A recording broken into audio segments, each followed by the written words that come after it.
Hi, this is Patrick Bourne again. I found another article, so I wanted to bring this real quick to you guys. It's the same kind of article in the sense that the one that Andrew Marchand said. Now, David HookStead of OutKick is saying the same thing. Pac-12 not close to a deal with ESPN. And you can see this was dated today at 11:49 Eastern. He says the Pac-12 disaster of a media rights situation continues to be stuck in the mud. Commissioner George Kliavkoff has been attempting to hammer out a new media rights deal, but so far nothing has happened. With the clock ticking down, it has recently started to look like the PAC might actually manage to secure a deal.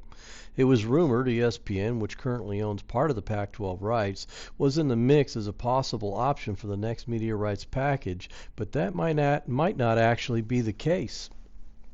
The Pac-12 could turn back to ESPN ABC, but the deal that was once on the table, the same $31 million per year per team that the Big 12 got, is no longer there. If the Pac-12 returns to ESPN, it will likely mean it is willing to take less money in exchange for exposure. At this point, a deal with ESPN is not close, but the New York Post's Andrew Marchand reported Monday morning.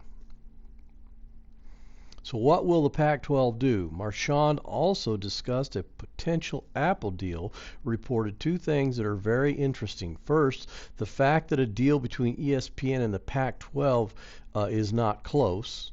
In terms of what goes down with sports media, Andrew Marchand knows his stuff. If he says a deal isn't close, I'm inclined to believe that's the case. That would seem to go against the recent momentum the conference appeared to be experiencing.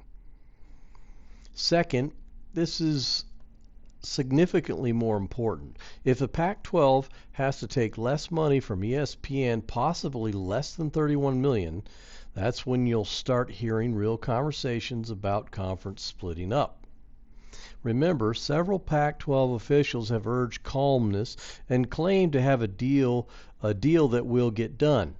Yet, they've also made it clear it's about money at the end of the day. More business. If the Pac-12 really takes it in the shorts and can't secure a deal that matches the Big 12's $31.7 million per program annually, it would then be a crisis time. Would Oregon really sign a Gore for less money than could be made elsewhere? Would the Ducks risk locking themselves up for years to come, knowing the Big Ten might be waiting? Oregon's new president, John Carl Schultz, was a huge fan of Big 12 expansion when he was at Wisconsin. He's the one that voted for USC and UCLA to join the Big Ten. It is unlikely his mindset magically changed when he went to Eugene. More than anything, it's more important to remember the situation the Pac-12 is in at the moment is very chaotic. That's the truth, and until something concrete happens, nothing can be counted on. So this was written by David HookStead today, just moments ago. So again, he's pointing out some of the same issues and even drills in a little bit deeper, explaining that the Pac-12 is kind of in a bind, and all that momentum that we heard at the end of the week last week might have just been speakies trying to calm the conference down.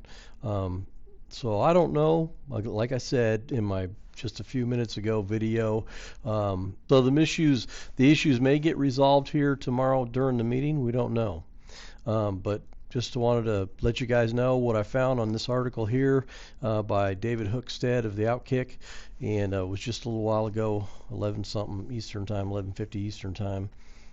So thanks for listening, and again, like the video and subscribe if you like it. Appreciate you guys. Take care. Big 12 open for business. There is no doubt the Big 12 is open for business. We will leave no stone unturned to drive value for the conference.